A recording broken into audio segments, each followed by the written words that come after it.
तो दोस्तों यहाँ पे देख लीजिएगा जीव विज्ञान की प्रमुख शाखाओं के बारे में दोस्तों हम लोग पहला क्वेश्चन पढ़ रहे हैं। देखिए यहाँ पे पहला क्वेश्चन जो हमारा दिया गया है, कहा गया कि जीव विज्ञान की कौन सी शाखा वंशानुक्रम पैटर्न के माध्यम पर केंद्रित है। देखिए विकासीय जीव विज्ञान, मानव शास्त्र, आनुवंशिकी या फिर दोस्तों जैव प्रौद्योगिकी। तो दोस्तों आपको बता दूं कि जीव विज्ञान की कह रहा कौन सी शाखा, जीव विज्ञान की कौन सी शाखा वंशानुक्रम पैटर्न के माध्यम पर केंद्रित है, तो वो दोस्तों हो जाएगा हमारा आनुवंशिकी पैटर्न पर आधारित है या केंद्रित है। तो यहाँ पे अगर देखा जाए तो एक का सी विकल्प हमारा इस क्वेश्चन का राइट आंसर बन जाएगा। यही हमारा दोस्तों इस क्वेश्चन का राइट आंसर बन जाएगा। अब दोस्तों अगर आप जानेंगे तो आनुवंशिकी के जो जनक थे, यहाँ पे देख लीजिएगा, जो ये हमने आनुवंशिकी बता डाला, इसके जनक अगर देखा जाए, देखिए यहाँ पे हम लिखे दे रहे हैं कुछ फैक्ट, इसके बारे में जान लीजिएगा। आनुवंशिकी, यहाँ पे आप क्या लिखेंगे, आनुवंशिकी के अगर जनक जाना जाए, आनुवंशिकी के जनक मतलब दोस्तों इसके जन्मदाता, जनक का मतलब ये होता है, ठीक है ना। इसके आनुवंशिकी के जन्मदाता है ग्रेगर जॉन मेंडल। दोस्तों कौन है, ग्रेगर, आगे दोस्तों लिख दीजिएगा जॉन और फिर आगे दोस्तों लिख दीजिएगा मेंडल। ग्रेगर जॉन मेंडल दोस्तों इसके आनुवंशिकी के जनक माने जाते हैं। और दोस्तों आपको बता दूं कि आनुवंशिकी शब्द का प्रयोग जो है विटसन द्वारा 1906 में किया गया था। अब देखिए ये तो हो गया, इसका पहला पॉइंट हो गया। अब अगर दूसरा पॉइंट यहाँ पे हम जाने तो यहाँ पे आप लिख सकते हैं आनुवंशिकी का प्रयोग। देखिए आनुवंशिकी का प्रयोग नहीं, आनुवंशिकी शब्द का प्रयोग, ठीक है ना। यहाँ पे आप लिखेंगे आनुवंशिकी शब्द का सर्वप्रथम प्रयोग, आनुवंशिकी शब्द आगे लिख दीजिएगा का सर्वप्रथम प्रयोग, यहाँ पे आगे लिखिएगा सर्वप्रथम, आगे दोस्तों लिख दीजिएगा प्रयोग। सर्वप्रथम प्रयोग दोस्तों किसने किया था, तो सर्वप्रथम प्रयोग विटसन द्वारा। देखिए सर्वप्रथम प्रयोग हम लिखेंगे विटसन द्वारा कब किया गया था दोस्तों, 1906 ईस्वी में किया गया था। कब किया गया था दोस्तों, 1906 ईस्वी में किया गया। तो ये कुछ बातें हो गई दोस्तों इस आनुवंशिकी से रिलेटेड। और दोस्तों आपको बता दूं कि ये जो हमारा दोस्तों, इसमें प्रत्येक जीव में बहुत से ऐसे गुण होते हैं जो पीढ़ी दर पीढ़ी माता पिता से उनकी संतानों में संचरित होते रहते हैं, ठीक है ना। और इसी कारण से दोस्तों प्रत्येक जीव के गुण, कुछ अपने गुण माता पिता से समान होते हैं, ठीक है ना। ये इससे कुछ रिलेटेड बातें हो गई दोस्तों। और दोस्तों आपको बता दूं कि ये जो हमारा यहाँ पे क्वेश्चन पूछा गया था जीव विज्ञान में, ये देख लीजिएगा, ये ग्रुप डी 2022 में, यानी कि अभी हाल ही में क्वेश्चन हमारा पूछा गया है। तो जब कभी भी पूछा जाए जीव विज्ञान की कौन सी शाखा वंशानुक्रम पैटर्न के माध्यम पर केंद्रित है, तो दोस्तों वो है आनुवंशिकी हो जाएगी। अब जीव विज्ञान की आनुवंशिकी शाखा जो है वंशानुक्रम पैटर्न पर आधारित है। तो यहाँ पे एक का हमारा सी के साथ क्वेश्चन राइट हो जाएगा। और अगला क्वेश्चन दोस्तों यहाँ पे देख लीजिएगा दूसरा नंबर, और दूसरा नंबर क्वेश्चन पे देख लीजिए दिया गया है, कहा गया है कि सब्जियों, फलों और फूलों जैसी उच्च मूल्य वाली फसलों की खेती को क्या कहा जाता है। यहाँ पे होना चाहिए सब्जियों, फलों और फूलों जैसी उच्च मूल्य वाली फसलों की खेती को क्या कहा जाता है। दोस्तों देख लीजिएगा सेरीकल्चर कहा जाता है, पिसीकल्चर कहा जाता है, या फिर दोस्तों एपीकल्चर कहा जाता है, या फिर दोस्तों हार्टिकल्चर कहा जाता है। तो दोस्तों आपको बता दूं कि इसको हम लोग क्या बोलते हैं, सब्जियों की, फलों और फूलों जैसी उच्च मूल्य वाली फसलों की खेती जो की जाती है उसको दोस्तों हम लोग हार्टिकल्चर नाम से जानते हैं। तो यानी कि दो का अगर यहाँ पे देखेंगे तो डी ऑप्शन हमारा इस क्वेश्चन का क्या हो जाएगा, बिल्कुल राइट हो जाएगा। यानी कि इस हार्टिकल्चर के अंतर्गत हम लोग क्या करते हैं, अनाज है, फूल है, पौधे है आदि को उगाने का इसके अंतर्गत काम किया जाता है। और दोस्तों आपको बता दूं कि हार्टिकल्चर जो होता है मानव उपयोग के लिए इस्तेमाल होने वाले पौधों के विज्ञान, तकनीकी और विपणन से जुड़ा क्षेत्र है एक प्रकार से। इसमें दो भाग होते हैं, देखिए फल, सब्जी, अनाज आदि का उत्पादन भी किया जाता है और फूल पौधों का भी उत्पादन किया जाता है। यानी कि यही इसमें कहा गया है, देखिए सब्जियों, फलों और फूलों जैसी उच्च मूल्य वाली फसलों की खेती को क्या कहा जाता है दोस्तों, हार्टिकल्चर कहा जाता है। तो दो का दोस्तों हमारा डी विकल्प के साथ ये क्वेश्चन राइट हो जाएगा। और अगला क्वेश्चन हम लोग यहाँ पे दोस्तों देख लीजिएगा, तीसरा नंबर देखेंगे।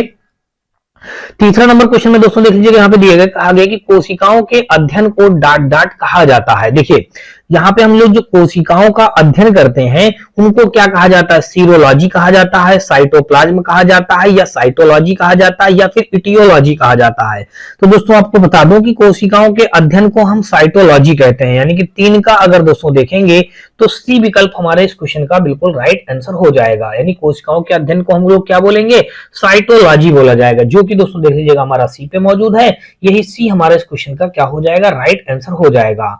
अब दोस्तों अगर आप कुछ और जानना चाहेंगे, देखिए यहाँ पे अगर जानेंगे सीरम एवं अन्य शारीरिक तरल पदार्थों के अध्ययन को हम सीरोलॉजी कहते हैं। देखिए अगर यहाँ पे पहला पॉइंट हम यहाँ पे लिख दें, देखिए हमने यहाँ पे लिखा सीरम, देखिए सीरम हो गया, सीरम या अन्य शारीरिक तरल पदार्थों का, देखिए सीरम या अन्य शारीरिक तरल पदार्थों का, सीरम या अन्य शारीरिक, देखिए अन्य शारीरिक, सीरम या अन्य शारीरिक तरल पदार्थों का, देखिए क्या लिखेंगे यहाँ पे तरल, आगे दोस्तों लिख दीजिएगा पदार्थों का, देखिए सीरम या अन्य तरल पदार्थों का अध्ययन को दोस्तों क्या कहेंगे, इसके अध्ययन को, अन्य तरल पदार्थों के अध्ययन को, देखिए आगे लिख दीजिएगा के अध्ययन, अध्ययन को दोस्तों क्या कहा जाएगा, के अध्ययन को हम क्या बोलेंगे दोस्तों, सीरोलॉजी बोलते हैं दोस्तों, क्या बोलेंगे, सीरोलॉजी। देखिए हमारा यहाँ पे दिया गया है, कहाँ पे ये दिया गया है, विकल्प नंबर ए पे, हम लोग क्या बोलेंगे, इसको सीरोलॉजी बोलेंगे। तो अच्छा ये बात हो गई।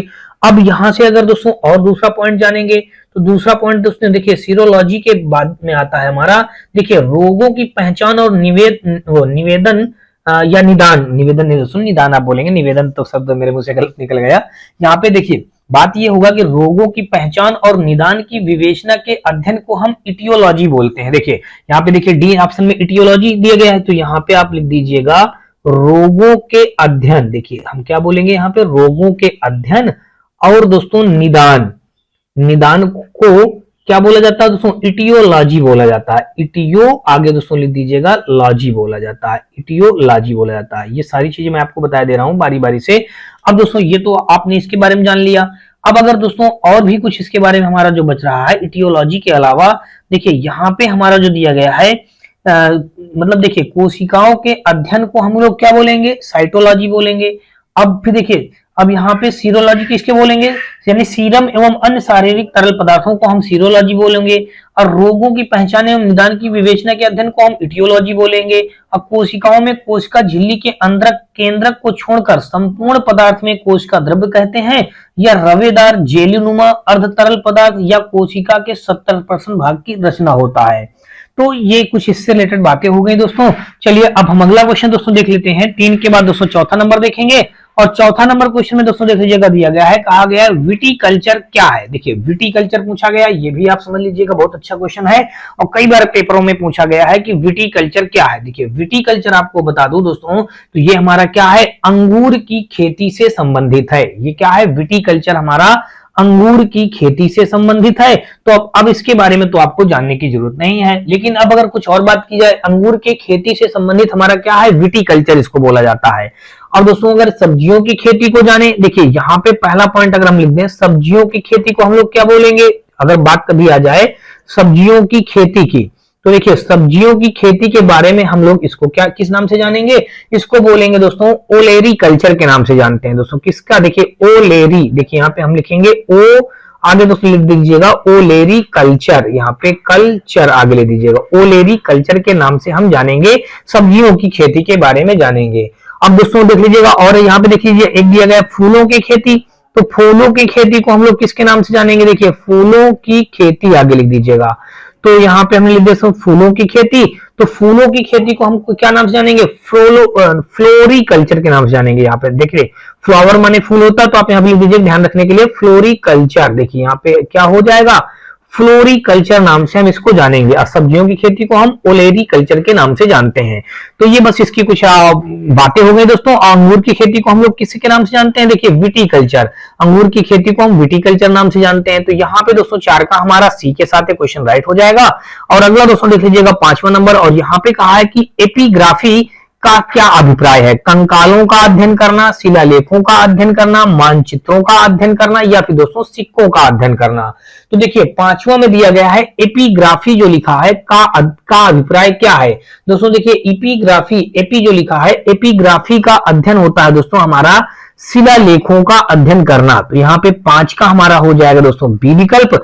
यहाँ पे क्या हो जाएगा दोस्तों, शिलालेखों का अध्ययन करना, शिला आगे लिख दीजिएगा दोस्तों शिलालेखों। तो यहाँ पे क्या हो जाएगा भाई, शिलालेखों का अध्ययन करना, यहाँ पे हम लिख देंगे शिलालेखों का अध्ययन।